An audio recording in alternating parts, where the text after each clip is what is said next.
was a guy, a captain in the Army. I remember him. Blevins. Ain't thought of that name in a good while. Wheeler Farm. Prayers work. That's right, buddy. All right, so I did my homework this time. Uh-oh. I didn't know Uh-oh. it was going to be a test. Yeah, there's gonna be a test. I got notes and everything, and this time I don't even have stupid facts or nothing. Oh man, I was looking forward to that. Oh, there we go.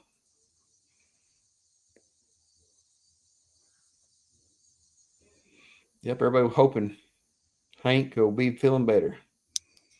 Let's see, Monday night, My Clutter Garage, and Tuesday. I really wanted to get on Ed's My Clutter Garage last night, but at 7:30 I was up on a roof putting 1,920 roofing screws in with my wife, and we got it done though. It was a blessing. Sounds like a pretty good excuse. Yeah, that was probably the best one so far. Yeah, there's no reason to ever shy away from our faith, and I don't want to be I don't want to be the dude when the rooster crows the third time. Right. Try not to be anyway. I'm sure I would be in real life, but hello there, Tony Price. So you want to do something funny, Tony? Go ahead, do it. Sorry. So I gave you so many hard times about not pushing. I know. I already know. And there's a little blue thing up here that says "Go live to your audience," which I didn't realize, and I clicked it, and I think it should be live now. So I'm sorry, y'all. Oh man, the worm has turned. I didn't want to say it. Yeah, the world turned us. We're on level ground now. That's all right, man. So Troy, how long is that pipe? Long enough to reach my mouth. That looks like one of the, those Werther's original commercials, or no, the Ricola. It looks like the Ricola guys. No, this Ricola. We would get a strike for me doing that. This is called a church warden. So yeah, it's a longer pipe. I thought it would be that's cool, appropriate sitting out here, and that way I don't have to lean into the camera too much. So yeah. Troy told me a cool story about when we were up in Canada. He was talking about like every place he goes that he tries to go find a local mix of pipe tobacco, and that he was so passionate about it. Yeah, it's been a nice little hobby. It's it's one of those things you got to do. You got to do anything in moderation, of course, but it really helps me think, because you tend to, it's like tending a campfire. You gotta keep it lit and all that type of stuff, and it just allows me to sit out here and just think and reflect on projects, but also get to sit here in God's beautiful creation and just enjoy the time. And somebody's asking what's in the pipe. It's just tobacco. That's all I do. This is actually called Country Melody. It's from one of our local tobacconists here in Charleston, West Virginia. So let's protest too much. Yeah. I like to go all over anywhere I go. Like you said, Tony, I try to find somebody that's got somebody that specializes in that. They're called tobacconists, and they usually have their own custom blend. And so that's what I like doing that. So yes, this is Savinelli. Somebody asked. Yes. Very so good. We, I didn't do the stupid, or useless facts. And look here, somebody's helping me out. I forgot to download useless facts, so somebody come out. Giraffes are 30 times more likely to be struck by lightning than human. That stands to reason. Man, I love the our friends in the comments, giving the facts, because we don't have to check them. You can make them up if you want to. It's fine. But so Tony shared a story about him watching his experience watching Troy, and I remember watching Troy years ago, and I actually said it to him earlier before we came in, where he was sitting on the back of a 2004 Coyote DK something. I don't remember what it was. I think a 35 or something. DK 35. I'm sitting on it today, actually. Well, I just remember you talking about the RK tractors, and when that whole thing was kind of hot, when they first came out and first really started making a push on social media, I remember seeing them everywhere. And I think that's one of the first videos I saw of yours. That's actually how, I really started enjoying watching your channel. How did your channel start? Like what made you grab a camera and just decide to start telling a story? Well, it's funny. It started with the whole pig farming. So, we're here in a spot where there's not a lot of pig farms in central West Virginia, especially ones that are doing outdoor pigs on pasture, regenerative type style. So what I had to do to sell to customers, I had to convince them. I was like, okay, why am I selling an $8 pork chop when I can go get a 99-cent pork chop at at Walmart or at Kroger or something like that. And so I thought, well, I need to do some videos, just kind of show this is how the pig lives out, and this is how they get to forage, and this is how I treat them, and then the grass they get in. Here's a pig being a pig, all that type of stuff. Yeah. So I Just put taste those videos out, and then noticed there's other people watching, and I thought, well, okay, I've never been short of words, so I thought, well, I'll just keep this going. And so it's if you I'm not encouraging anybody to do this, my goodness, because there's like 800 and some videos out there. But if you would start from the first one and go all the way, you just see all this. I mean, it's just, things go from one to another. It's like trying different styles, trying different edits. Probably went through 6 different camera setups, all that kind of stuff. So That's cool, man. It is interesting where whenever you meet someone who's a content creator, very few times did they ever say like, well, I just want to be rich and famous. A lot of times it starts with a story like that. I mean, yeah, a business and, trying to just really kind of reach people. And that's my buddy Dale saying, if it's storming, he'll stand 20 feet from me. I'm gonna Thanks, stand man. right beside you. You're gonna be the one to get struck. I'll be safe because he towers. yeah. Hey, I got to give a shout out. So I just Go ahead. saw that Thomas Schmidt Homestead Projects, he popped up here, and Tom's been really good to give me some input. He has taught me from New York how to do more extraction with cable and snatch blocks and all that type of stuff, because he was in the recovery business forever. And this cat sends me 100-foot cable, and that's how I fish trees out of the woods where I can't get to them with my tractor. He's come down and he's bought a boar off of me, so it's kind of neat to see him on here. That's pretty cool. That is cool. Welcome, Thomas. Oh, sorry, push Another- wrong one. You guys Another pipe guy. You guys clicking too fast. So I'm trying to get everybody's comments popped up there that are interesting. So, but anyway, I got some questions for you, or really just some talking comments. So you guys, what's a talking comment, Tony? Well, listen, just you sit there and I'll tell you what it is. Okay, just go push your live button. So we're building a cabin, and so I've been following Troy's cabin build. And talk us through your cabin a little bit, man. I watched all of it right up to, I said this morning I was watching some more of it where you got up on the roof and got in a little bad way. Yeah. And and I can totally relate to that because I do not like heights at all. And so talk us through it a little bit, man. That if you guys have not seen that, you need to go watch his playlist on the cabin. Yeah. So we decided to so the eastern part of our state is where our tall mountains are. So that's where you get up, 4,000, 5,000 feet in elevation. And I've always wanted to have a place of my own out there. So, Lord blessed us right before COVID, finding a little 2-acre lot up there just on the edge of the national forest. And we went up there for several years, just pitching a tent. And even then built a little picnic shelter where we could put the tent under that. So at least you wouldn't get blasted with rain. And then my folks, I'm blessed to have both of my folks still alive and still active, and so they have an RV, one of the big slide-in truck camper type deals. Your dad's amazing, by the way. Yeah, dad's pretty cool. And so I'm thinking, well, that becomes a seasonal thing for them. I want to spend more time with them while they're still active. The Lord's going to call them home at some point. They're almost 80, and it's just one of those things. But so, at the cabin, it's more it's not seasonal. We could be up there in the wintertime and do that type of stuff. So Dad and I, what's crazy? So Dad and I sat down and we designed this cabin from scratch. A buddy of mine's a structural engineer, so I had him look at it to make sure I wasn't doing anything stupid. And he said, "Yeah, you're right on point." Made a couple suggestions, and so my mom and dad, Kelly and I, and the boys, and then good friends of mine, Matt and Heather Griffith, we built that cabin in 5 days. We got it under roof in 5 days. And wow. And it was a blast. We had fun up until what Tony was saying. I got up to some dummy when he designed it decided to build I think it's a 14/12 pitch roof. So it is steep. And yeah, it is pretty steep.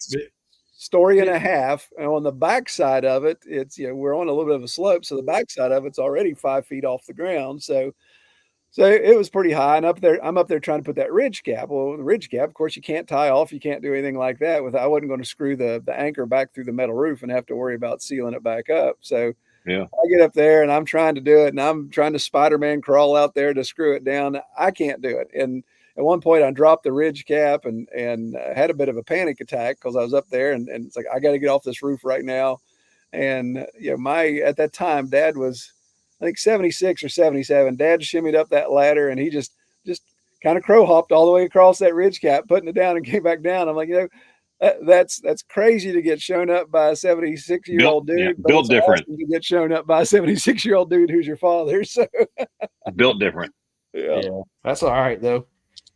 But the cabin's awesome. I really enjoy it. And I like the fact, like, you're telling everybody how you're doing the off-grid power, and you're just walking us through one step at a time. Yeah. As you learn it, because you're not trying to come in there and say you know everything. Oh yeah, no, and that's really cool, because that lets people learn. Because I'm playing with solar too, and as a man, sometimes I don't want to admit that I don't know something. Right. I mean, surely not, but Tony calls me to feel smart. That's right. So anyway, I know nothing about solar or electric, and Tony's he doesn't give himself credit. Tony's pretty dialed in with that stuff, but I feel left out because I don't have a cabin. You guys both have cabins. There you go. Well, you got a whole farm with another house on it. You got a cabin. I got a cabin, but I mean, it's fancy. It's not cool. It's not like, it's cool, but it's not, No, I think it's pretty cool, man. He's got a cool place. Buddy Nathan. Nathan in the house? Yeah. Nathan's in the house. Thank you, brother. Appreciate that. It goes to the diesel fund. Yeah. Nathan, you don't need to be giving any money to anyone, buddy. You're spending a whole lot of money on gravel right now. Man, that's a fact. My friend, he's I can't figure out, is it 4 tons, 3 tons, or 5 tons? I mean, all of it. If you watch that video, if you watch this last video, you'll know what I'm talking about. Yeah, I do. Yeah. Hey, so Nathan's coming up. He's coming up to our homesteading conference that we're hosting next month. Right. He's going to be one of our keynote speakers. So he's going to be sharing his sawmill wisdom. So I'm anxious to hang out with him for a weekend. You're talking about somebody got some sawmill wisdom that he's forgot more than I'll ever know. Oh no, yeah, that dude, you cut him, he bleeds sawdust. That's what I like. It's awesome. Right there. Hey, before we get too far down, I had somebody here I thought you might want to respond to. Does that mean something to you? I named my first trailer. Awesome. That's cool. That's cool, man. Thank you, Thundertrod Permaculture. That's pretty awesome. Yeah, if you watch it, a rooster named Troy is going to do all kinds of stupid stuff, though. So, Troy, I've heard you describe permaculture. For anyone who doesn't understand that, can you kind of give a 10,000-foot view of permaculture? Isn't it like you start with a homestead and you kind of build around in rings? Well, permaculture, and anybody that's a true permaculturalist is probably rolling their eyes thinking, why in the world is Troy explaining permaculture? Because permaculture can almost become a religion. Yeah, because it's this earth care, people care, that type of thing. Right. And I'm all about those things as well. I mean, we have to be good stewards of God's creation, but there's just so much common sense when it comes to permaculture. But permaculture basically just means permanent agriculture. So it's trying to get away from annual type stuff that takes a whole bunch of inputs. And then there's aspect of what's called function stacking. So one thing does multiple. So just an example, this video that we just did on Sunday was to me a good example of function stacking. I had some storm damage, had a top of a hickory tree break out just above our fixed chicken run area. And I needed to get that cleaned up because the autumn olive was starting to grow up through it, bunch of deadfall that need to be cleaned up.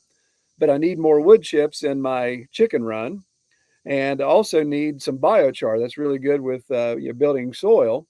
And I need all that cleaned up so I can move my mobile chicken coop up to a spot that, because we're on such slope, that's the only way I can get from point A to point B. So I'm going to kind of close that area off. So the fact of going up and cleaning up, I'm stacking hickory that's too big to chip for firewood. It's giving me a thumb now. And then I'm making wood chips with the smaller brush to throw it over into the chicken run, anything that was green or whatever. And then the real dry hickory treetop pieces, I was putting in a little biochar kiln. Kelly was tending that for me. And so we were making biochar while we were making wood chips, while we were cleaning up an area. And that's a perfect example of function stacking. So if we're going to burn diesel and we're going to burn burn gas in the chainsaw. Let's use that, be as productive as possible. And then what you're talking about with the zones is just kind of laying out your homestead or your farm to look at these rings. Imagine like a bullseye. That's your home. Where you're at every day is zone 0. And then zone 1 would be things that you have multiple times contact with during the day. That could be a garden, that could be chickens or something like that. And you just keep going out and going out till you get to like zone 6, 7, which is, this is kind of the forest I'm not going to touch, or some grasslands I'm not going to touch. I'm just going to be kind of a steward of it. And so it's kind of neat to look at those type of things and just see, even in gardening, instead of planting, okay, I'm going to do a whole section of just tomatoes. You come in and you do guilds, so you do companion planting and those type of things. But I'm more into the perennials. Kelly's into all the annuals, so we have this interesting conflict. Like my elderberry plants, they grow really big and they hang out over her certain sections of her garden and shade out her plants. But she's like, I keep cutting that stupid elderberry back and it keeps growing. it's like, yeah, that thing will outlive us because it's massive. But yeah, it's exciting. It's a neat idea. I embrace that. I don't get into the religious Zen part of it, which not everybody does. But it's just, anything can be taken to an extreme, and sometimes permaculture gets taken to that extreme. It's a cycle. I mean, it's a cycle like you said. I mean, when God developed this environment for us all to live in, I mean, if you ever look at if it moves 1 degree one way or the other, the entire thing just topples. Right. It's just somehow planet's it's one mile further out or 1 mile closer in. Everything goes haywire. Yep, it's immaculate design. Hey, we got another useless piece of information here. Our commenters are pulling me out for not printing off some useless facts. Oh, I saw Kevin had one. He said that what was the fact he had up there, Kevin? That if you hit the go live button, your video goes live. Yeah, I seen that. Yeah, that was too funny. That's a pretty useful fact. Yeah, I mean, we're learning, friends. I want to bring in your wife a little bit on this. I've been watching your videos of the cabin, and I've seen your wife Kelly is a big part of your. She's your partner for sure in a lot of these projects. She's in there working side by side with you. Yeah. So we've been married 29 years. So she's put up with a lot of foolishness for a long time. Should she get an award? She should. And what's funny, guys, if people had met us back in, we bought the place in 2000. So if you had met us in 2000, I wanted to move out in the middle of nowhere because I hated people. I just didn't want to be around people because I was living in Orlando before that. I can relate to that. It's just a pain in the neck. But what's crazy is, so when I bought this place was absolutely gutted. There's my best friend, Matt Griffith. Thanks, Matt. This place was absolutely gutted. It had tons of garbage on it, all that type of stuff. And we had just moved back from Florida. I brought Kelly down, showed her this place, and there was about 3 inches of snow on the ground. So these mounds of snow were actually just, a couple inches of snow on all this garbage. So she didn't see all the garbage. And I said, well, I've got a vision for this place. It'll be great. And so she's like, okay, yeah, I guess we can buy it. Got an incredible deal. That's one of the videos that really got our channel going, was us just talking about the great deal we got on our property. But when we closed on the property, and I said, okay, I now want to go down and start building a small 24 by 32 apartment that we're going to live in. She's like, you're serious about moving down there, aren't you? And I said, yeah. She said, well, I just thought maybe it was going to be like a hobby property, that you weren't really serious about moving down there. And that poor girl, she cried for 3 days because she thought, I'm going to be living in the middle of nowhere. I cannot believe I'm going to be moving to this part of the country. And fast forward now, she homeschooled both the boys here. Man, you couldn't run her off this property if you had to. She loves this place and just sees the benefits of it now. And I'd like to think I had something to do with it, but I know it's just she's a smart girl. She knows what's important and what's foolish. So she was able to discern that, and it's been a real blessing to have her working side by side. We do farm meetings on a regular basis. We had one last night actually out here on the porch, and we just cast vision, man. Just dream. Yeah, we're getting in that the downhill side of life, but we're still casting vision. We're still dreaming about doing some things, and don't ever lose the dream. That's the key. No. Yeah, sure. Yeah. Listen, if your dad's on the roof at 78 years old, man, you've got some time on your side, my friend. I'm hoping so. I'm hoping I can get those genetics. Yeah, we always joke we come from a line of long livers. You know, they're about that long. Yeah. Here we go. Behind every man is a woman rolling her eyes. Right, exactly. Kevin, I'd argue with that, man. My wife is, when it comes to farm, look, she rolls her eyes about a bunch of stuff. So you're right, but when it comes to the farm stuff and the land, I mean, she man, you would think that you had to bring someone, you know, kicking and screaming, but Holly loves the farm as much as I do, if not more. I mean, she's Right. just, Same you with know, Tanya. yeah, it's just, you find a woman who loves the outdoors, and if she's pretty also, I mean, It's a win-win right there. That's a lottery ticket right there. I mean, you find a good looking woman who loves the country, then there's, Oh yeah, yeah. So my don't need much else. wife, she grew up in like a small, you know, suburb of a city, if you will, more a city girl. And when we first started talking about moving out the country, she was not on board 100%. And then the more and more she got her head wrapped around, now, like you said, I could not. I mean, she would not move back to the city, no matter what I tried to entice her with. It would not work. She loves her chickens, and she loves her animals. She wants to have one of every animal. We can't eat any of them; they're all pets, but we do get to eat the eggs. That's it. But got a quick question there. So, how old are we? I'm in my mid-50s. Yeah, I just hit 51. Yeah, Joe, you're the 45. pup, right? Yeah, 45. I turned 45 just in April. My wife is an older woman, man. She's 39 days older than me. Oh Lord. Wow. Yeah. Tell you what, man. I robbed the cradle. Yeah, you did. You did. That's 5. She's 5, almost 5 years younger than me. I married the baby, and I'm gonna tell you right now, that was tough on me up front with the family. But now, you know, 33 years later, yeah, I get it. They know I get it.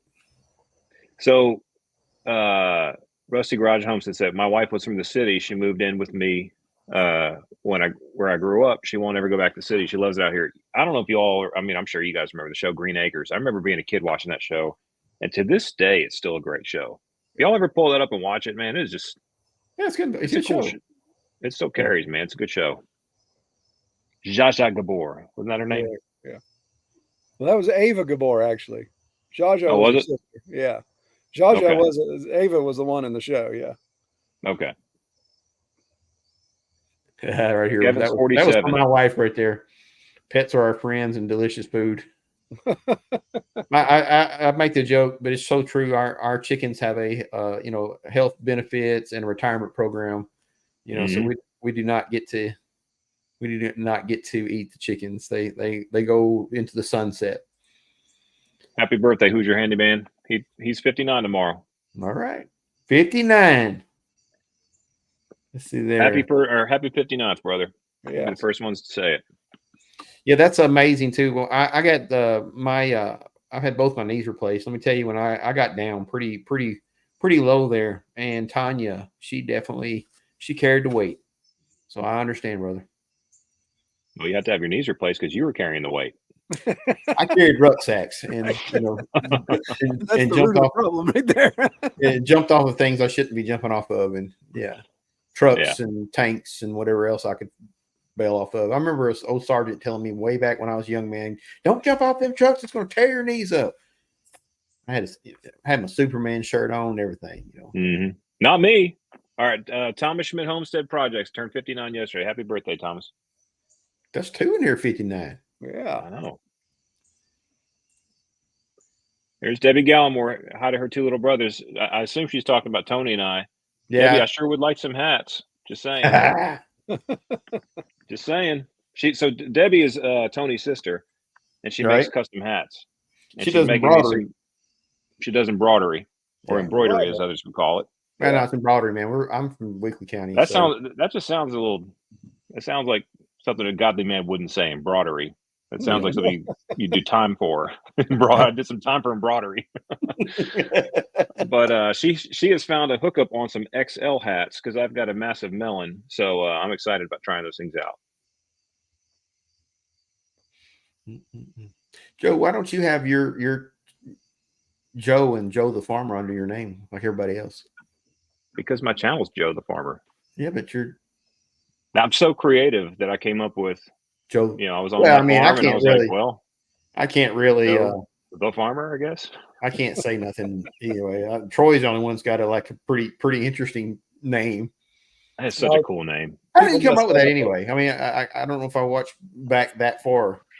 Red Tool House. How did that name come about? Is there a Red Tool House somewhere back there in a long time ago? Yeah, so so obviously this area of West Virginia is big in natural resources, right? So coal, gas, and believe it or not, crude oil. West Virginia had an oil boom back in the late 1800s.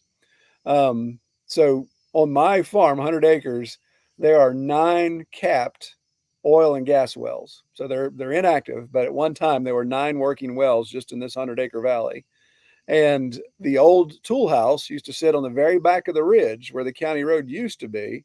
Now it's just, that's a 4-wheeler path.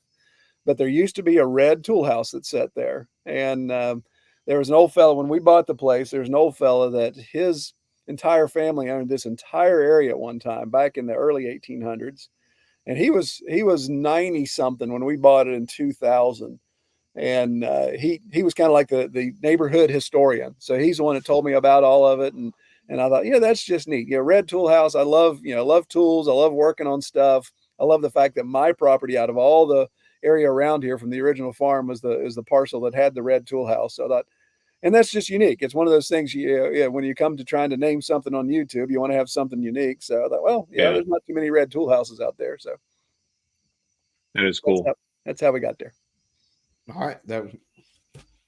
I'm such a poor host. Joe, pull me out, man. I'm trying. Man, I think you're doing great. So I'm trying Kevin. I'm pushing buttons. Kevin said, "What I like about this, it's like sitting around the fire and chatting about the day." Man, that is exactly our goal. Except with air conditioning. Yeah, amen, brother. Right, especially right now. I was actually thinking today. I was like, this wintertime, we keep this thing rolling. If everybody wants us to keep it going, it's gonna be cold outside. We can do a little live and just enjoy each other's company when we're stuck in the house. We'll be complaining about it being too cold instead of complaining about it being too hot. Holly said yesterday, she's like, all we're doing is complaining about how hot it is. I was like, well, yeah, because it's really hot. It was really hot. My new tractor is air conditioning though, Tony. Yeah. Hey, let's look at that tractor one more time. You want to put that picture up one more time? One more time. You're not proud of that at all, are you? That is a good looking tractor. It is. Yeah. What's funny is that orange brush hog on the back of a red tractor. That is a color clash. I'd be all right. I mean, yeah, I'm not going to buy another one, but it's go fast and the paint will come off eventually. Eventually. Yeah. And no bugs, Bob. You're exactly right. No bugs. Man, I have been stung by red wasp more times in the past 2 years than I have in my entire life.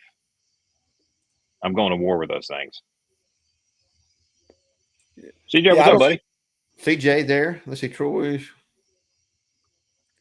I was going to. Okay, this is a great lead in here. Troy, it looks like you're enjoying your new porch. Looks nice. So I want to show something here. Just a quick thing. So you guys don't know this. You need to go over and check this this video out. I watched it. It was one of them videos where you watch it and you watch the entire thing and don't really realize the time passed because you're into it. So I'm going to bring you over to a video, and this is where Troy's wife and his 2 boys went off to I think it was like a Bible camp. Is that right? No, family reunion. Family reunion. Well, close enough. Yeah. You could have just had my back, man. Yeah. Well, they got preached at while they're down there, I'm sure. So. I guarantee they did. Lord's everywhere. So this cat, Troy, decides he's going to build an entire pretty elaborate deck in 5 days. I'm gonna tell you right now, I watched the whole video, and towards the end of that, boss, you were tired. I was beat. Yeah, I was beat down. So let me show you the last little clip. And this is, I just want you to show you this thing. I can scroll through it. Let's see if I can pull this up here. Share a screen. Right here, 5 days. Yeah, here we go. Look at me. Wow. Check that deck out. Now, this is what we started with over here. Let's see if I can. There's the plans. Right? Yeah. And then this is him out there. Hey, Troy, have you ever tried any of the Fast 2K? Fast 2K. What is that? So instead of putting concrete in there, you put Fast 2K. It's a 2-part epoxy mix. Yeah. And it's amazing. So we built our farm off of it, and we've never had a failure. And literally, you put the post in there, and 30 minutes later, you can build on it. It's amazing. Wow, I have to I check put that all out. my solar stuff. I was thinking about that when you were doing that. So, but anyway, let me scroll through here and kind of give them a little taste of this. And I want them to see your wife's. She come home with a flu Yeah, and yeah, found that waiting on them. she was wiped. Yeah. Yeah, she was. That was a big trip. Man, you put a lot of work in this. I seen your dad over there in that too, doing some electric work.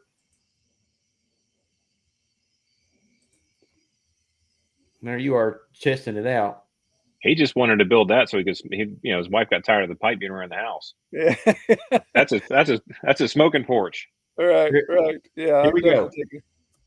This is them coming back from that trip, and she has no idea he did that. Right. He managed to. He said he lied to her more in that 5 days than he had an entire marriage.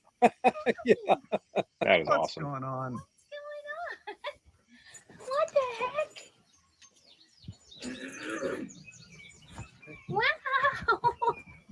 This is awesome. That is so cool, man. So how was your trip? It was good. I look a mess. Oh my gosh. That's what that material was for. Yeah, I wondered if I Yeah. gave it away when you saw it there. Well, of course not. Why would I expect this? This is so awesome. You did this by yourself? And Dad helped me. He helped me set the pergola up. He then helped me cut some trees. This is beautiful. Isn't it nice? Oh my gosh. This So I thought that was pretty amazing. That's there. awesome.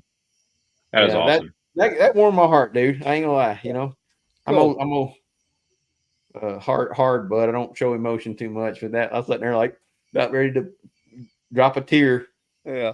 Well, That is what made it what made it interesting was I explained at the beginning of the video when we built this house 20 years ago. Again, not thinking about things that were important to us then are not important to us now. So I'd build a totally different house if I could, if I was starting over again. So we Sure. built this porch. I'm looking over at the original porch. I kid you not, it is like an 8x8 slab of concrete just in front of the front door, and that's as much porch as we had out here in the country. We were supposed to have country porch, Right. and God bless my wife. She'd come out here with her coffee and her book on the mornings, cool mornings, and sit out on this little tiny postage stamp of concrete slab. And sometimes I'd come out. So we'd be sitting almost on top of one another. The dog would be there. And sometimes the boys would come out. And I thought, she would love to have a big porch to sit on, to read, to drink her coffee. And behind me, I took it down so it wasn't distracting, but I have her hammock here so she can now lay in her hammock. And what's crazy, she came home, as you said to him, she came home from that trip with just a raging flu. She felt horrible. And we had beautiful weather that week. It was all low 70s and low humidity. She lay out here all week on that hammock, just recuperating, keeping away from us so she wouldn't get us sick. And so it not only was just a great surprise, but it turned out to be a pretty good remedy for her as she navigated the flu. Right. That's awesome, man. Hey, we got one for you, Joe. Yes, sir. I saw that. So when my machine showed up, I was told that it was going to have third function, but I guess they don't have third function on the 5520. It's a diverter valve, right? Right now. So yes. right now, so yeah, if there's a OEM third function kit, maybe I'll swap that out because If my it's buddy like Tony it, and we've got a little plan, right? and that come in, by the way. Okay, Tony and I are going to do a little collaboration on. I'm not afraid to say, listen, Tony's worked on tanks and helicopters and all kinds of things. So his mechanical expertise, sometimes I have to call him and bribe him a little bit. His own tanks and helicopters. not Yeah, well, tractors. it'd be fun if I had a tank and a helicopter. Well, not a helicopter. I wouldn't get in that thing. Well, and but, to be honest, I didn't work on helicopters. I mean, I have been around them, but I didn't work on them. So, but a lot of you've tanks. worked on just about everything else. But yeah, Tony's going to help me do. I'll just tell you, we're going to put a third function on the 2515, which would be a fun video of how to do that with a. Yeah. Do you want to spill any more beans or no? No, it's fine. Yeah, we've got a kit from Summit Hydraulics that we're going to put on, and we're actually working with Summit Hydraulics. So TYM is going to. They're updating the 2515. It'll probably be a couple of years out. It'll come standard with third function versus diverter valve. And people don't. If you don't know. Third function, you push the button, something happens. You got two buttons, one push, one open, one push button, it closes, right? Well, in diverter valve, you have to push a button to energize a diverter valve, and then you pull the handle left or right, and that diverts the flow of your curl function either up or down or in and out. And it's not as convenient. Once you work it, you get used to it. You don't think about it. But Yeah. a true third function is so much better. Well, for all of those 2515s from the Branson models and also from the now the TYM models that are coming out with the diverter valve, they don't want that. Summit Hydraulic is working with us to develop a kit for the 2515 that will be, you order this kit, it'll have everything in it, and we're going to be the guinea pigs. So that we just got the kit in, and we're going to measure the hoses and get everything out and send all the information back for them, send pictures. And then obviously the video will be good because it'll help anybody install it. And I've done a lot of hydraulics, so I'm fairly knowledgeable in hydraulics.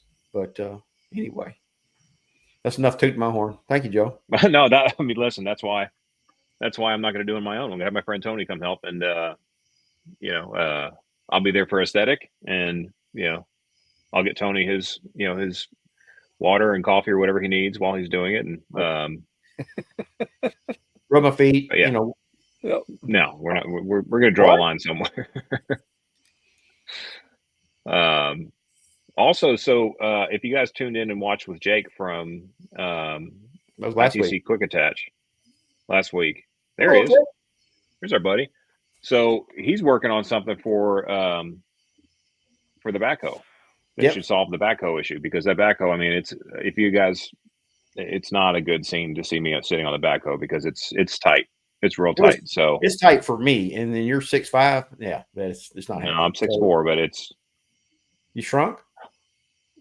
Yeah, I'm not 6'5". I mean, I don't know. I feel like I'm shrinking sometimes. I'll tell you what, when I go to my kids' school, these high school kids now, man, they're like, I don't know what to put in the water. These kids are huge. Right. I'm not used to looking eye to eye with people a whole lot, but then I'm walking around the hallways. There's some kids that are 6'7". I'm like, good Lord, what are you all eating? So. Let's see if I got anything else on my list here. We've talked about pretty much everything. I was one thing I was looking at. So, how did your beech table or that you built turn out? So, I got a big old beech tree that blew over, and I've never saw a milled beech at all. Yeah. So, talk me through it. What are your pros and cons about working with beech? There's the table right there. Right. Yeah. So it stayed out on the porch, and of course it was just air dried, so it's doing okay. It's getting a little bit of lift on that top, but that's why I only attached it in the center. So beech, I really hadn't milled a lot of beech either, and beech is such a heavy wood. I mean, it's just so full of water. So getting it on the ground was one deal, and of course getting it down the mill was another. But it's really gritty. The sawdust almost feels like you're milling something that's made out of sand. How does your blades hold up? Is it faster, or is it wear your blades out faster? It's just a step below milling white oak. Yeah. So it's all right on white oak. Yeah. You run a 7 degree? Yeah, just a 7 degree. Just standard. I was actually just using a standard Norwood blade, but there you go. We put all that in the loft of the barn. Of course, stickered it and put it in the loft and put some weight on it. And it's one of those things, man. It comes with getting old. It's like, okay, I think that's been in the barn for probably 6 to 8 months. I think I could probably start doing something with it. And I thought, well, let me go back. I did a 2-part video on milling nets. Let me just go back and see when it was. It was almost 2 years ago. And I thought, okay, that's definitely, I only did 4/4 milling on it. So it's like, that should definitely be dry enough. So I brought it in, and I just put a helical cutter on my planer, my 15-inch planer. And man, when that thing was planing that smooth, that's some pretty wood, because it has such a tight grain and such a clean grain. It really turned out nice as far as the finish. I got a big giant beech tree. It's probably 28, 30 inches at the base. Yeah. And the wind blew it down, and it blew it where it's literally off the ground, almost the whole entire length of the log. Just the way it is. So I've got a natural drying system there, so I'm not really rushing to take it out. Plus, it's in a crappy place, but so I'm excited to cut up there. And when I seen that, it's like I was meant to comment on that. I'm going to ask about that because that's a big beech tree, and I don't want it to waste. I got 2 down, but hey, I just seen here that Evan from Country View Acres is in the house. I just clicked off of him, and he's going to be our guest next week. So yes, he's going to be our guest next week. So we'll get to asking him questions, and I love his channel. Another one of our TYM sponsored channels, and but he is such a just you talking about smart. Yeah, you talking about solar smart. I mean, everything he does is just so well thought out, and I feel so dumb watching his channel. Yeah, Man, he's as nice in person as he is on his absolutely, channel. So salt of absolutely. the earth guy, and I'm looking forward to hanging with him. Yep. So he look forward to interviewing him next week and kind of just having this kind of conversation. I don't even know if we can call this interviews no more. This is more like you said, a campfire. I mean, I don't know that anybody really wants to watch an interview. I think that's kind of impersonal. I mean, the cool thing about this thing is that It's kind of morphing. yeah, I mean, we're gonna let this take whatever direction it takes, because if y'all enjoy it, we're here. Well, So we're an hour into this thing, and we're still got 59 people watching with us, and yeah. well, Troy, what are you Uh-oh. working on? What's the big project coming up? Like, what's the Well, we're actually going up to the cabin in 2 days. We're going to put a whole house solar system in. It's going to be a small setup, but it's I think it's 4,000 watt system. So we'll be working on that. Is that like a People, package unit, or is it something you're designing? it was a kit. So it was a Okay. kit that all the different components came as a kit, and so yeah, it's independent stuff you got to put together, but at least it was all pre-laid out for me. I didn't have to sit down and figure out, do I need this or do I need that? Right. So it's a Right. good place to start, and letting me cut my teeth on doing a permanent mount system. Right now, everything's just been portable for us up there. And then if people have watched the channel, probably wonder where I've been on it. But the plan is to get the timber frame structure started for the sawmill shed. We're going to do a sawmill shed, but it's going to be all timber frame. Are you going to use metal, or are you going to use like hickory pegs? No, we're going to do everything's going to be old traditional. No metal, no screws, no nothing. So It's that's gonna going to be. I'll be traditional. watching that because I'm too lazy to do the hickory pegs, but That's Yeah. really cool, though. I have a lot of respect for people that does it. Well, we'll see. We'll see if I lose my mind, lose my witness at the same time. I hope I don't, but it's No, you won't. You'll be fine. I got faith in you, brother. No. Just call and ask us. We'll pray for you. It'll work. yeah, A nice thing about the camera keeps you honest, man. You can't really lose your witness when you have got the camera rolling. right, exactly. But yeah, Yes. so we'll be doing that. We've got some poplar. We're gonna mill it out of poplar. So that's been a little bit of a challenge too. There's not a lot of timber frame engineering specs on tulip poplar or tulip tree. People get aggravated when I say tulip or I say poplar outside of Appalachia, but That's what yeah, our state tree is the tulip poplar. I built all my my post or my trusses for my greenhouse out of tulip poplar. yeah, and it's the thing. If you can keep it dry, That's it. it'll last forever. Yeah, And, there's houses that down in the lower counties of Tennessee that just have somebody's kept them dry, and there's like true 2x4s that are made out of tulip poplar that are 100 years old. Yeah, and they're hard as rock too. I mean, you try to nail one of those. It's hardwood. Yeah. You go through a lot of drill bits working on that. Yeah, exactly. So yeah, I've been slowly accumulating over the past year or so, accumulating some of the timber frame tools. And what's crazy, before the war in Ukraine broke out, I got this incredible set of chisels. So I got let's see, I think I got a 1.5 inch chisel, a 2 inch chisel, and a 4 inch slick, all custom forged by this guy in the Ukraine. Beautiful hand turned white oak handles. I mean, the handles were 20 some inches long, and I got all that shipped to me for $320. Oh wow! Gosh. Yeah, it was incredible. And I'm like, oh my goodness, yeah, this one slick would be $400 if you bought it here locally. And man, you could shave with it when you got them, and then you could use the finish on those chisels was so polished you could use it as a mirror. So I've been playing around with those. I just got a 10-inch circular saw, and so I've seen that. You were using that when you were cutting those. What was? Yeah. Yeah, I seen that. I can't what you're doing. I can't remember what I was watching you do. I think it was when you building the deck. Yeah, it was the deck build. I was using that on my 4x6s. So. Right. Yeah. So this is I couldn't help this. Wade put this up here. It made me laugh. I wasn't laughing at you. Like I was laughing too. State bird of Texas. I mean, the state tree of Texas, poison ivy. Right, for sure. That's like the state bird of Louisiana is the mosquito.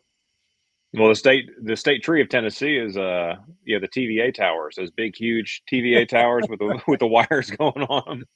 Call them Tennessee trees. So, I mean, you were saying something about tulip poplar. Not, I want to get back on that real quick. So, I find tulip poplar to be a lot easier to cut. It's a really soft wood to work with, and it doesn't warp bad. No. I guess the way the cells of the trees are together, they're pretty even. So when it dries, it doesn't pull. And as long as you keep it dry, I've had great results. But if you let it get wet, it'll rot quick. Yeah. Yeah. Ground contact, it'll be done in 1.5 to 2 years. Absolutely. Yeah. But yeah, we've, the thing I like about it, everything you said is exactly what I've seen too, Tony. But it air dries so fast, right? And that's what I love about it, because we don't kiln dry anything here, but that air drying super fast, it comes out great, and really happy with that. I've got a big stack. I've probably got 600 board feet that are air dried right now, and that's supposed to become shiplap for the cabin. Kelly wants to try a whitewash stain. So we're going to do that once I can get all my electrical done. I'm still working on 110 and 12 volt in the cabin. So I'm hoping to have all that wrapped up this weekend so we can start putting the interior walls in. People are kind of wondering, hey, why aren't you doing any interior walls yet? But so I got a question there about the greenhouse. No, we don't have any problem with mold at all. So we built the greenhouse up higher. So it's higher than all the surrounding areas. So we got good drainage. I built the post in the ground were all white oak, and then I put it in the ground with Fast 2K. And the Fast 2K, it bonds around the wood and waterproofs it. So reality is that will most likely, they use that on utility posts. So, if you understand, they put utility posts in the ground for 50 years, hanging electric lines, and that's been really well tested. And so those are in the ground with Fast 2K, and then the actual trusses that are up in the air are all tulip poplar. I will say that I misread some of my logs when I cut them, and they've split because I put them up wet, and but structurally they're still completely. I would hang a 350 engine off of any one of them. Yeah. So you without even thinking twice about it. Yeah. I always made there's a lot of wives out there that watch their the husband likes to watch the homesteading channels, and the wife just sits there and watches along, and that greenhouse came up. There's a lot of wives out there saying, hey, I'd like to have one of those. Yeah, exactly. The greenhouse it's beautiful. Like I made a lot of husbands mad making that video. I'm just saying. Yeah. You didn't make me mad. I just want to know if you'll come help me build one, because it is gorgeous. We'll get you sawmill cranked up, buddy. We get it done. We will. It'd be awesome. So, Troy, you got a question there from Kevin. Oh, yeah. So my most difficult build. I saw that pop up, and it gave me a little time to think about that. So, Kevin, I think if I think about something that was so challenging, it'd have to be one of my first builds, simply because I just didn't know what I was doing. So in 2000, when we bought this place, we built, I mentioned it before, we built a 24 by 32, just poured a concrete slab, did everything myself. My folks helped, of course, and my brother helped. And there's a 24 by 32, what we called a garage apartment. And I was 27 years old. I didn't know anything. It was just one of those things. It's like, okay, what do I do next? What do I do next? How do I do this? And a lot of mistakes are made. And in fact, some of those mistakes are still haunting me a bit, because that building is my workshop. I didn't put any vapor barrier under my concrete slab. So there's a lot of moisture that comes up through that concrete. Sure. But yeah, that was the trickiest. And it was something that was really frustrating, and even to the point where I thought, do I really have any business doing this stuff? Am I just inept at being able to use my hands? And that's just one of those things. Just kind of had to knuckle down and say, well, this is the first building you've ever built, so there's obviously going to be mistakes. And so I had to learn from that and move on. But that was probably the one that confounded me the most. Now if I find something difficult, I like to make it a challenge, and if it's something I go set on fire a day later because it's just not working out, then it's fine. So, sometimes it goes that direction. But yeah, that the nice part about having a sawmill. Exactly. Yeah, all that free material to do whatever you want with. So yeah. I get a little shout out here, Smitty. Appreciate that, man. It means a lot to me to hear that warms my heart. That's really what we started a channel, was to help people with tractors, and it's kind of morphed into just following our life and what we do, and hope everybody learns something, learn something from my mistakes, and I'm sure that's how everybody is here on the channel. And we show our mistakes, and I think that's a great thing about what we do. Yeah. It's a nice compliment by 2911 Homestead, saying that this is a highlight of my week. I love seeing all the creators I watch just chat. Thank you so much. I assume that's Jeremiah 2911, which is why you have it there. That's my favorite verse, which is, "For I know the plans I have for you, says the Lord. They're plans for good and not for disaster, to give you a future full of hope." When you go through dark times, that verse can be interpreted many different ways, but that's always been my favorite verse. So my kids actually gave me a Christmas ornament one time where they recorded their voices saying it, which is really cool. That's awesome. Yeah. So very nice. Do y'all use I use a Bible app every morning that it randomly gives me scripture. And I find that to be so it's happened so many times that this so-called randomly hits me right square between the eyes. That I'm like, this can't be really that random. And so yeah, I got my phone set up where first thing I do in the morning is I get a scripture. So I don't know, just thought I'd throw that out there. Yeah, technology can, I always say, you can take your car and go to church, or you can take your car and go to the red light district. Yep. Well, my buddy Tony sends me a lot of those verses, which I very much appreciate. Yep. So you're my prayer warrior, buddy. You and Hank. Yep.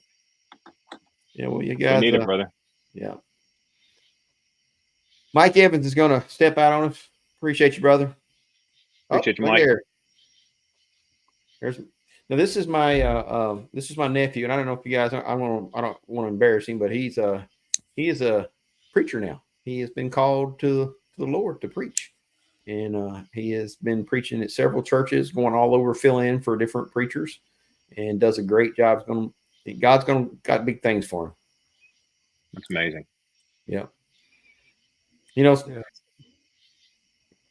God's just proud I can read, and he comes and and he knows the word. Yeah, he's a young man compared to me, and he knows the word way better than I do. I'm always so impressed. Country Roads Life, just that I just got chills when I read that. Seriously, thank you for your service. Yeah, thank you for your service, man. Awesome. Yeah. Well, we're coming. We've ate over an hour already. We got 77 people here, so we're still talking. All right, I got one more note. I just realized on the back side of my pad here. You got Pastor Pid podcast. Yeah. What's that all about? So I started listening to some of your podcasts today, and I was like, you're really getting deep off into this stuff.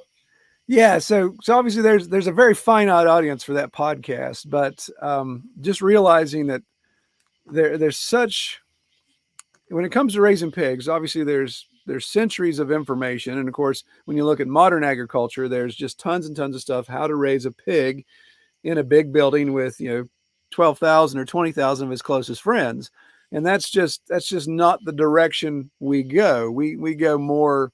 I'll pull some of Joel Salatin's quotes. We let a pig be a pig. We let it explore its pigness, the way God created it. Right. And so I love that.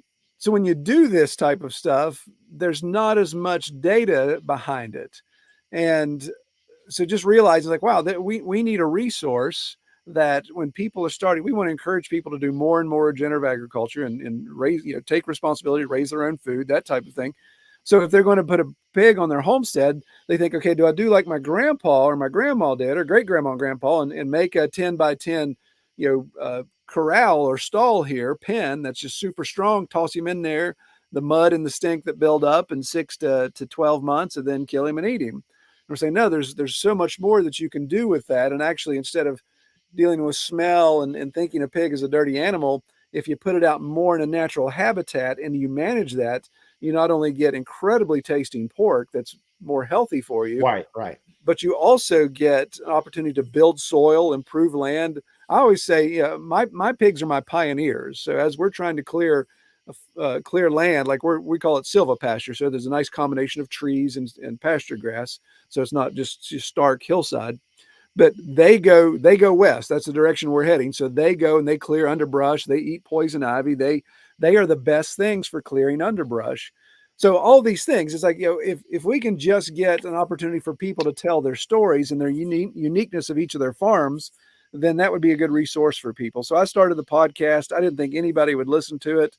And I think I just recorded the 128th episode. It'll be live in September. So I record them in banks and release them, but we do one every 2 weeks, and it's an interview style. I'll find somebody they could be just starting out. It's like, hey, I just got my pigs yesterday. I want to come on the podcast. And it's kind of a whole different way we talk about, are you sure you want to do that? Are you sure you want to do that? To somebody that says, well, I've been doing this for 10 years now, and I've got 300 head, and we're shipping stuff all over the country. So it's been a nice eclectic group of people that come in and talk. But I think it's been a really good resource. I found it incredible because I learned so much just being a host of that and talking with people. And then, of course, the feedback I get back says, people have really been able to find a lot of information and save them from going through a lot of struggle and through making the same mistakes that I've made and other people have made. So you get to stand on the shoulders of other people that have done it. So it's worked out pretty cool. I've been happy with it. So Troy, I got a question for you. Does a pig have? I mean, I would think it does, but like, does a pig have a predator? Like, do coyotes attack pigs? I mean, I assume they could fight back, right? Like, yeah. So that's the thing. That's a very common question I get, Joe. And yeah, something can take down a piglet most likely. Right. I mean, and that's the thing when you do pastured pigs, and if you farrow, where they have a litter, when you farrow on farm, usually you want to bring that closer in.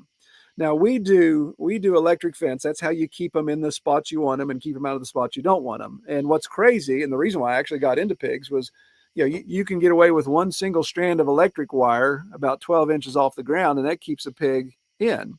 Because it's psychological. They could obviously run through that in a heartbeat, but it's psychological for them. So that electric fence helps deter a little bit of the predation from coming in. But you get a pig that's 6 weeks old, and he's like a little bullet. I mean, he's just a speed tank type of thing. So A, they're tough to catch, and B, they're really strong and they can squirm. They can escape. Coyote's going to have a hard time grabbing a 6-week-old pig and do anything with it. And not to mention if we wean at 8 weeks. So if there's a piglet that's 6 weeks or younger around, then mama's there and she'll mess you up. Of the 12 years that I've had pigs, just this year I got knocked down by one of my sows, and that's the first time in 12 years I've ever been knocked down. But I was just being stupid. I picked up one of her piglets because it was injured, and I knew she was ticked off, and I picked it up and just held on to it a little too long. And I thought, she was about 10 feet away. I thought I had 2 steps on her, but I didn't. I only had one. Yeah. So she put me on pretty back. Quick now. Oh yeah, they are fast. That's fascinating. So they're almost like goats in that way. They clear the underbrush and they like to live in the trees, and they, that's what Evan was saying, that they like to live in, trees and kind of go wild. So it's almost better for them. If we work out, we're more healthy. If they work out, they're more healthy. Yeah. Right. Let me answer this question real quick. Can you speak to the advantage of dual rear remotes? Well, I'll tell you one advantage is some implements you'll put on that they'll only have one rear remote, or need for only one rear remote. But then that leaves you the ability to have a hydraulic top link.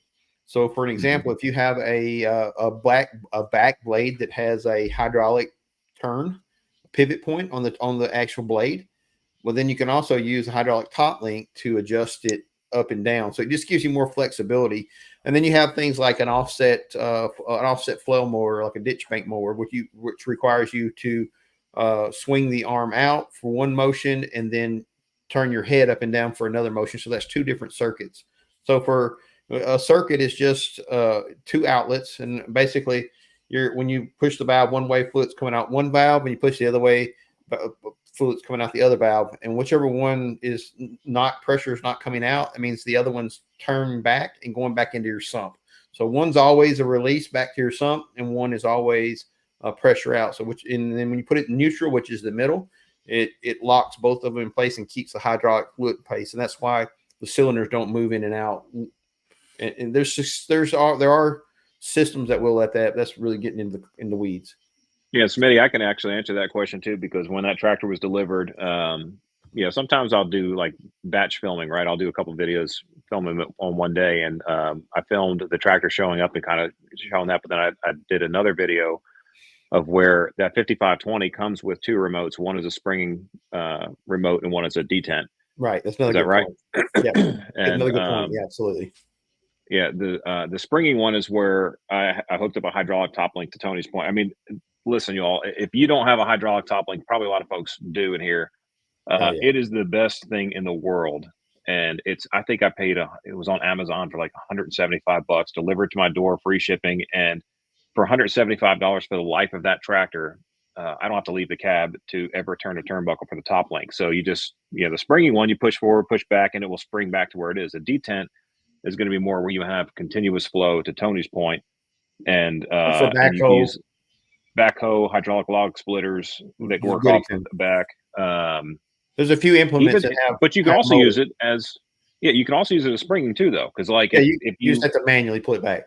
right, and you'll Yeah. feel it click. You'll feel like you pull it out and put it back in. Because like I've used the Balmalite brush mulcher, and I'm actually using a detent when I'm opening and closing that flap because I have two remotes on that machine, and it has a hydraulic top link and it has the detent. So A lot of good information in here, guys. We got 80 people in here. We're already an hour, and we keep getting hey, more we're people. learning. I'm learning things. I just like to hear Troy talk, man. I'm gonna hop on that podcast and hear some piggy talk. That's right. So Troy, I don't know if we ever talked about this. I'm getting hoarse. We've been doing this so long. But toughen up a little bit. I know I'm kind of You've been talking for an hour. You like to talk. I'm not a good talker. But I grew up on a pig farm, and I used to think about this when I was a kid. We had two buildings. Each building had 2,500 head. I don't remember if we talked about that or not. And I always thought to myself, this just can't be healthy, but it was just mass production, and that's what at that time the Department of Agriculture said do. You could do this. You give them a whole bunch of steroid shots and a whole bunch of antibiotic shots, and pat them on the butt, feed them as much as you can, wash the pen out, once or twice a week, and carry them to the slaughterhouse. And then we had a farrowing house, and we also raised out some feeder pigs on open field. Well, I mean, back when I was a kid, I noticed that the pigs that we got from the field were better. The meat was better. There's just less fat, more actual meat. So there's a lot to that. Yeah. Well, let me ask you this. So here's a pop quiz for you. All right. And maybe Joe, since you grew up on a pig farm, Tony, you probably know this. And Joe, I'm not saying you're ignorant on this, but maybe you're not that familiar with it. So it's okay. What color is a pork chop? What color is a roll pork chop? When you picture that in your mind, like if you're going to the store and you see pork chops, what color is it? Usually they're white, but they should be red, right? Yeah, they're white, really light pink. Right. Now, if I would go to my freezer and pull out one of the pork chops from one of my pastured pigs, you would think it's a steak, same color. And the reason why is exactly what Tony said. When you keep a pig is not a ruminant. A pig is an omnivore like us. It wants to eat all kinds of things. In fact, it needs more protein sources because it can extract that from grasses and grains as well. That's why they have to keep dumping a lot of soy in and doing all that type of stuff in the feeds. But Country Roads Life posted a question here that actually fits well into what we're getting ready to say. And when you put a pig out in the woods or out on pasture, you've got all of this forage, and a pig will eat grass. Again, it's an omnivore just like us, just like we like to eat salads at times. So we're not even really good omnivores though. Yeah. So, but it's also going to eat, like mine eats snakes. Mine will eat, basically anything that runs through the pasture. Absolutely. Not to be gross, but after hunting season, and I put a deer down, then you know what I do with the carcass? It goes to the pigs because they'll eat it all the way down to the bones. There won't be a scrap of it left. But if you finish like we do, to my left, you're all's right, I guess, is a white oak stand on my south ridge, and that's where I try to finish my pigs in the fall before they get processed. And of course, you have all that mast on the ground here in the Appalachian hardwood forest. We got oak, we got hickory, we've got walnut. The beech nuts, the beech have kind of already run their course, but they finish on that oak, and you get an incredible flavor profile. You get a much better marbling throughout the meat. And then Country Roads said something about Iberico ham. That's the top dollar ham where they take these pigs and rotate them through these orchards where they're eating all this mast, all of this protein. So you can augment the flavor profile just by affecting the feed at the beginning and especially at the end when it comes to that. And it's just incredible to see what you can do with that and how well pigs do when they're out in the woods.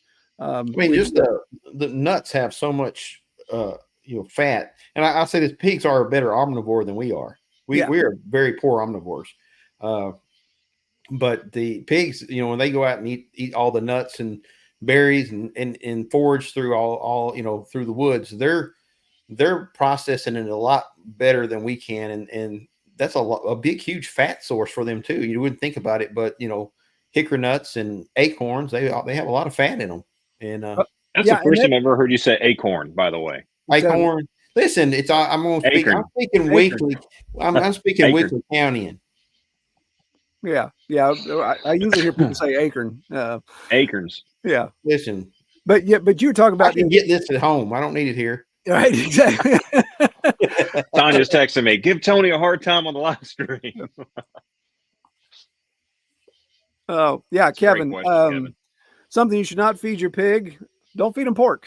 And if you're going to do pork for resale, then your state and federal government's going to tell them, okay, you can't feed them post-consumer waste. So you can't go to a local restaurant, get that food, bring it home and dump it to your pig. They're going to tell you have to boil it first because there's a lot of foodborne diseases that can be passed between humans and pigs because we have a very similar physiology when it comes to our digestive system.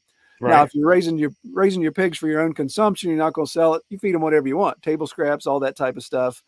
I've yet to find something that isn't bad for a pig as far as going to kill it. But just think about it. If you are what you eat in that situation. So like my neighbor, I would trade for using his livestock trailer. I would give him a couple piglets that he would raise out. And he was kind of old school. He put them in a 6x6 pen and just, slopped the feed to them and gave them whatever. And he came home one day with a truckload of Krispy Kreme donuts. He had gone by the Krispy Kreme and they were throwing out all their old inventory, putting it in the dumpster. And he brought all that home and he came over to our place. He said, I'm going to feed half of this to my pigs. Do you want it for yours? I'm like, no, that's all right, man. You take it all. You went dumpster diving, you get it. But it's like, there's no way in the world I'm going to give my pigs a truckload of Krispy Kreme donuts because, just like it would do to us, it's going to do the same thing to the pig and it's going to affect your flavor. It's going to affect all of that. So if you do a kind of a one feed style thing there, then you're going to end up getting a much narrower flavor profile. Yeah. Well, that Krispy Kreme, that'd be a glazed pork chop, right? Yeah, exactly. Yeah, that's good. There you go. Now you guys got me making me want to raise a couple of pigs back here. We're clearing a 5-acre pasture. How big a pasture I need for how many pigs? All right, 5 acres. What's your underbrush look like? There's going to be no underbrush. Okay. I mean, we're actually clearing a pasture. I mean, I got trees, and I mean, I could fence out through the trees as well. Oh man, you could raise 10. I got 10 acres back there that I could enclose. You could do 10 pegs per acre as long as you rotate. So like if you took that 5 acres and you busted into 5 different paddocks, you could easily do 10 pigs on 4 of those 5 paddocks and allow 1 to rest. So just think about it in a rotation process. You could do that, but obviously you don't need 50 pigs. If it's just for your consumption, I recommend 2 to 3 pigs. You never want to have just 1 pig because a pig is a herd animal. It's going to be lonely and it's going to go try to find friends. I had a pet pig growing up. Did you? Was it a pot belly or was it? No, it's a regular pig. Just I raised it, and that pig thought it was a dog. It went to the food bowl for the dogs that eat food first. The dogs eat second. Yeah. And that pig loved me, followed me around the yard. I could get on the pig's back and ride all over the yard. Yeah. I would like to have pictures of that. That'd be like me sitting on a 25. I'm sure my sister tractor. can find those pictures, but they're out there with a. So can a pig? That's a good question here. Yeah, that and one day that pig came up missing, and we had a lot of extra bacon. I don't understand. Yeah. I don't know what happened. Yeah. So Scott's question there. Yes, Scott. A pig can survive without supplemental feed. It's just depends on what you want to do with that pig. It's going to slow down its growth rate. So if you're looking for a quick turn, if you go with some of these non-heritage breed pigs that you can still raise on pasture, then you're going to get a full-size pig in 6 months if you're giving it a healthy ration or even giving it what's called free choice feed. If you're just going to say, well, I want that pig to kind of roam and do his own thing, then yeah, that's fine. You may go 12 months to 14 months before you get to a finished size. If you're just raising it for yourself, there's not a problem at all because you're going to save that money. You just got to keep an eye on the pig. If the pig starts to look gaunt and looks like it's got some health issues, then you may need to give it a little bit of carbohydrate and some extra protein, maybe. It all depends on the forage as well. If you guys see my eyes rolling around in my head here, I'm trying to remember that pig's name. That was like, 50 years ago.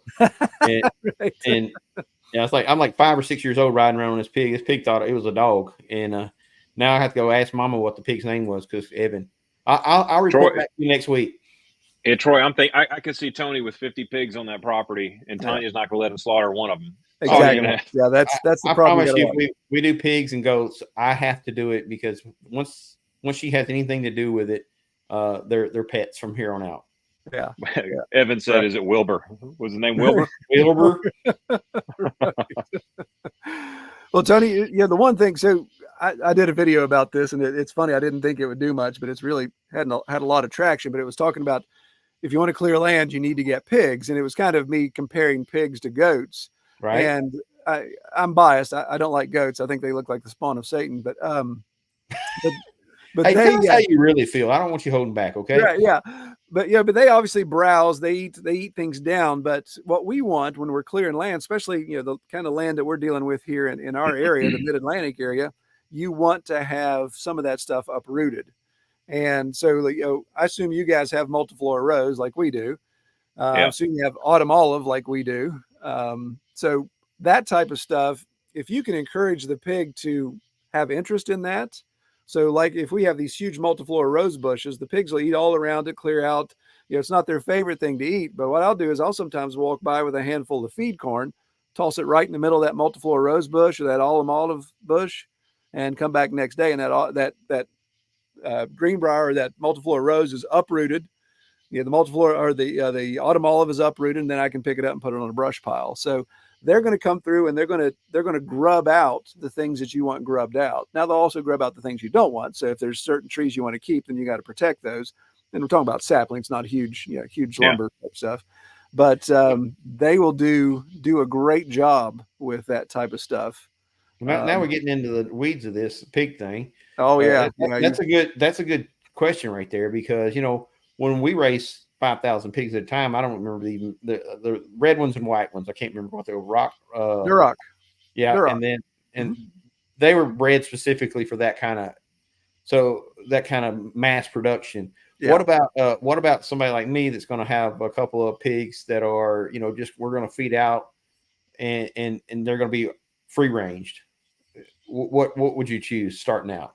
Something simple. Yeah, so this kind of gets into saying what's the best tractor brand out there, and you ask 5 guys. And TYM, everybody knows that. Yeah, exactly. So what you're going to look at first? So what I would ask Scott or in your scenario, Tony, is just say, okay, what are you raising for? If you're going to raise for personal consumption, yes. If you want something small that's really manageable, that you like a lot of fat, so you want a lot of lard, then you can go with some of the lard pigs like the Cooney or the American Guinea hog, the IPP, the what's called the Idaho pastured pig. Some of those things. I'm not a big fan of those because you put a lot of work in. Yeah, the pig's small, it's cute, it's easier to handle, it doesn't eat as much feed. No, we want ugly pigs. Yeah, so if you want an ugly pig, get a Michon. My goodness, those things are uglier and homemade. Anything that's cute, it's a pet. I'm just saying, we can't go that road. It can't look cute. I like, but they all look cute, man. My goodness, especially when you get them as wean pigs, they're just hilarious to watch. It's like I'm just hoping Tanya's not watching this. Yeah, it's like a cat with a dog personality. So they all bounce around, they spring around, they do all this jumping stuff, but they got a personality of a dog, so you actually like them versus a cat. But yeah, I would look at kind of a heritage breed. There's actually old line Duroc, which you'd be familiar with the commercialized branch of that, but there's old line Duroc, there's old line Hampshire. I have large black, red wattle. I've raised red wattle recently. Those are great. So if you want more meat, what would you recommend? Well, if you want, like, if you like bacon, if you like a lot of bacon, I like a lot of bacon. I eat bacon every day. So, and so in that category. We don't burnt your internet up, man. Am I still there? Yeah. Yep. We're burning. They're throttling you now. Yeah, probably so. Well, I think everybody in the house is streaming something different actually. So, but yeah, there's a lot of options out there, and yeah, we could spend 2 hours talking about that. So I won't belabor the point. But yeah, there's a lot of different things you can look into. I love that one. I remember seeing a comment one time. I'm not getting political, but if somebody said, "I don't understand why people have to be hunters. Why don't they just get the meat they make at the store?" That's right. Right. Yeah. That's how disconnected we are from our food. So we really are. And you see that? I didn't realize Dave was here. Oh, hey, Dave. Yeah, this is Dave. Now, this is another one of the guys I watched in Afghanistan, watching him on his sawmill. We met him at the show in Canada, too. I didn't even see him. I didn't even know he was in here. Yeah. He's an awesome dude. No, you're talking about somebody who knows about some sawmilling. Now, that cat knows about some sawmilling. Oh, yeah. He's another guy that sweats sawdust for sure. That's a fact. Troy, Colt's asking you to start that over again, just real quickly, about like the difference between a bacon, because Tony said he eats bacon every day. I think I interrupted. And then the Starlink must have gotten. Oh yeah. Starlink. Where you got throttled. So there's a term called conformation. It's basically just the body style of a pig. So if you like bacon, you want a pig that's longer. It's longer between the front legs and longer between the back legs. It's kind of like a limousine versus a sedan. And you have like the large black is a long one. There's some landrace breeds that are kind of bred to be longer. Red wattle is a taller torso, so you get more vertical pork belly versus the length of pork belly. So those work out well. What you got to watch is the little stubby pigs like the coonies and the AGHs, those type of things. They're much smaller pigs, so they produce a lot less bacon. They have tons and tons of lard. So if you're really into lard and that type of stuff, then those are good pigs. But if you want lard on a bigger pig, you can manage that as well with feed choice. Another question for you here. I'm not smart enough to even. You guys understand when I was raising pigs, I left in 1986, so that was the last time I had anything to do with pigs.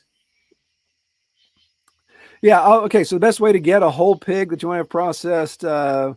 So really, I can't encourage this more. There are people in here just from doing the podcast interview. I know every single state has somebody doing what we do here, and lots of people doing that. So just start looking for pastured pigs near me. If you want to reach out to me and just tell me what your address is, I've got some indexes that I can reference. We can look at, just kind of putting some things out on some of the forums. There's a lot of great forums or groups on Facebook, and you can reach that. And then you can just have that conversation with the farmer, get to know the farmer to say, how are you raising your pigs? Are you non-GMO? Are you organic? Are you soy free? Whatever is important to you, you can ask those questions and then say, yeah, I'd like to get a whole hog from you. They'll probably ask you to put a simple deposit down, and then 6 to 10 months later, they'll call you and say, hey, we're ready to go. I need your cut sheet, or I want to go over the cut sheet with you. Tell me how you want your pig processed.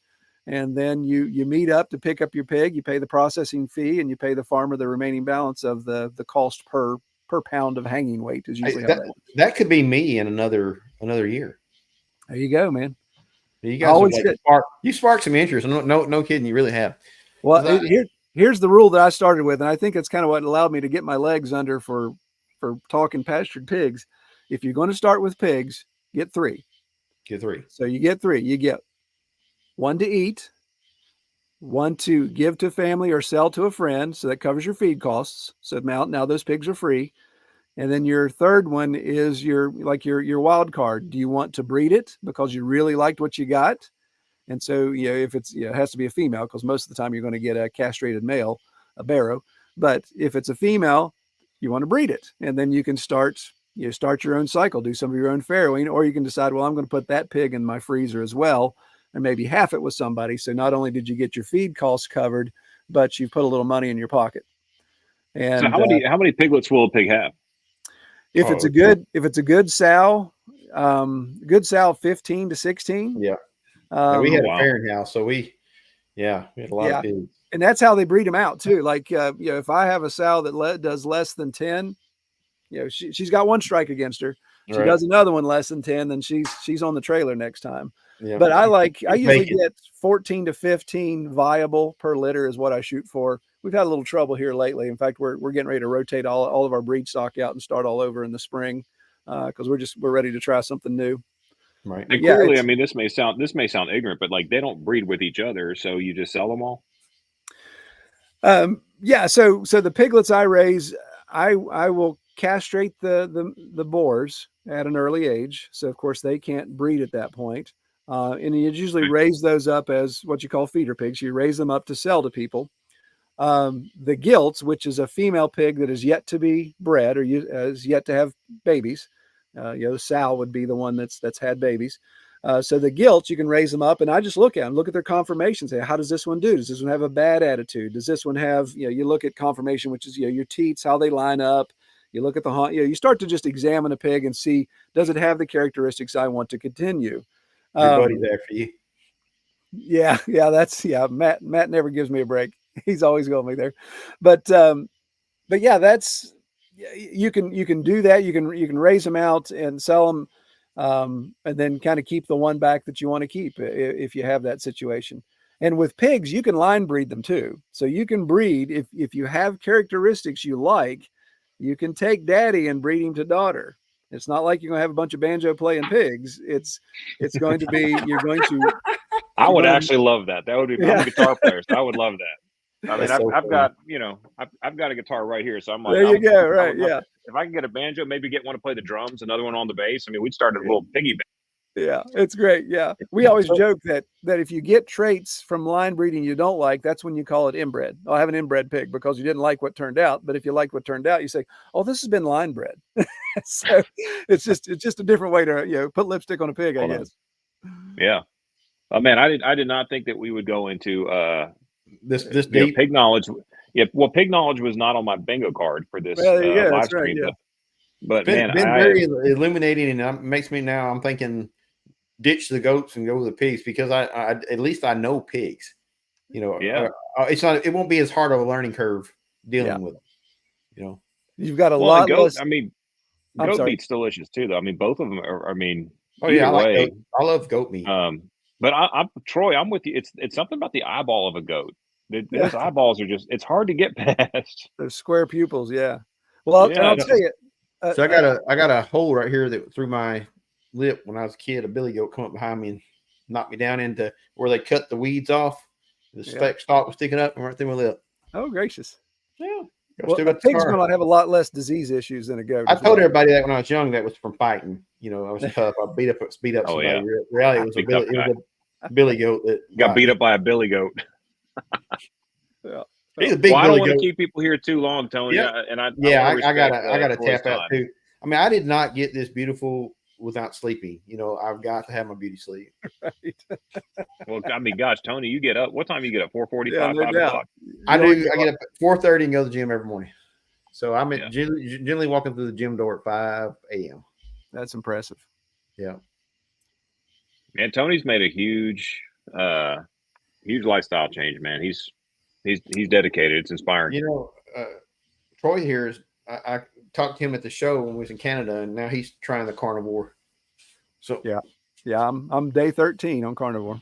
Day 13. Day 4 sucked though, didn't it? It did suck, but I'm down. I'm down 15 pounds already though. I see it in your face. I didn't want to say nothing, but I can tell. Yeah, there you go. That's what I'm talking about. Gaunt. Fading away. All right. Well, look, we've been here. We still got 66 people watching us. This is by far the longest live stream we've ever done. But I've learned a lot, man. Troy, this has been probably the most treat, man. This is have you back, man, and just do a whole live stream about pigs. I think that is we let everybody know, like we're going to do a couple of weeks from now. We're going to start doing the about deer food plots, and then we're going to do another one about how to everything, the 5 myths about white-tailed deer hunting. I think people are going to come to that for the information, and I think you have a great knowledge on. It's actually a lost knowledge, because a lot of things you say jog memories about things from my childhood. Yeah. And Yeah. it's like, Totally. oh, that sounds right. And, yeah, I would love to have you back on at a later time and just talk pigs. I Sure, think Yeah. that would be amazing.